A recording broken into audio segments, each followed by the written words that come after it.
بسم اللہ الرحمن الرحیم 10 محرم عاشورہ کے دن کی فضیلت۔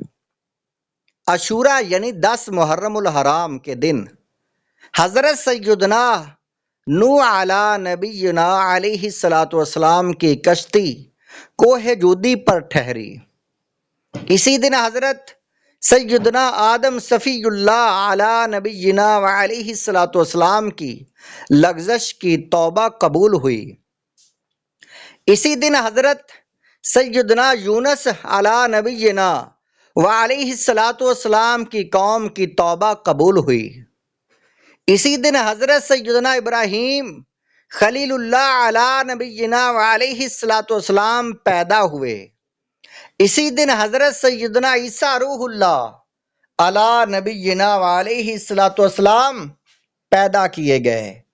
اسی دن حضرت سیدنا موسیٰ کلیم اللہ علی نبینا وعلیہ الصلاۃ والسلام اور ان کی قوم کو نجات ملی، اور فرعون اپنی قوم سمیت دریائے نیل میں غرق ہوا۔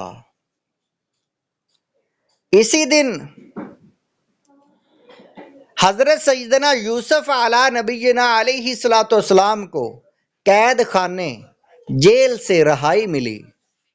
اسی دن حضرت سیدنا یونس علی نبینا علیہ الصلاۃ والسلام مچھلی کے پیٹ سے نکالے گئے۔ سیدنا امام حسین رضی اللہ تعالیٰ عنہ کو ماں شہزادگان و رفقا 3 دن بھوکا پیاسا رکھنے کے بعد اسی عاشورہ کے روز میدان کربلا میں نہایت بے رحمی کے ساتھ شہید کیا گیا۔ یا حسین کے 6 حروف کی نسبت سے محرم الحرام اور عاشورہ کے روزوں کے 6 فضائل۔ حضور اکرم نور مجسم صلی اللہ تعالی علیہ وآلہ وسلم فرماتے ہیں، رمضان کے بعد محرم کا روزہ افضل ہے، اور فرض کے بعد افضل نماز صلاۃ اللیل یعنی رات کے نوافل ہیں۔ طبیبوں کے طبیب اللہ پاک کے حبیب صلی اللہ تعالی علیہ وآلہ وسلم کا فرمان رحمت نشان ہے، محرم کے ہر دن کا روزہ 1 مہینے کے روزوں کے برابر ہے۔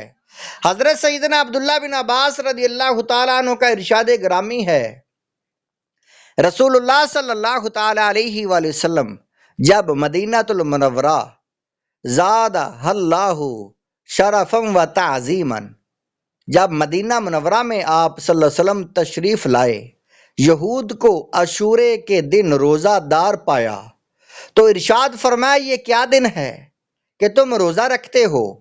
عرض کی، یہ عظمت والا دن ہے، اس میں موسیٰ علیہ السلام اور ان کی قوم کو اللہ پاک نے نجات دی، اور فرعون اور اس کی قوم کو ڈبو دیا۔ لہٰذا موسیٰ علیہ السلام نے بطور شکرانہ اس دن کا روزہ رکھا، تو ہم بھی روزہ رکھتے ہیں۔ ارشاد فرمایا، ہم موسیٰ علیہ السلام کے تم سے زیادہ حقدار ہیں۔ تو سرکار مدینہ صلی اللہ تعالی علیہ وآلہ وسلم نے خود بھی روزہ رکھا اور اس کا حکم بھی دیا۔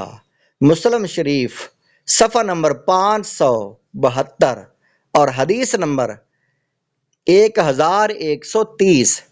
سیدنا عبداللہ بن عباس رضی اللہ تعالیٰ عنہ فرماتے ہیں، میں نے سلطان دو جہان صلی اللہ تعالی علیہ وآلہ وسلم کو کسی دن کے روزے کو اور دن پر فضیلت دے کر جستجو رغبت فرماتے ہوئے نہ دیکھا، مگر یہ کہ عاشورہ کا دن اور یہ کہ رمضان کا مہینہ۔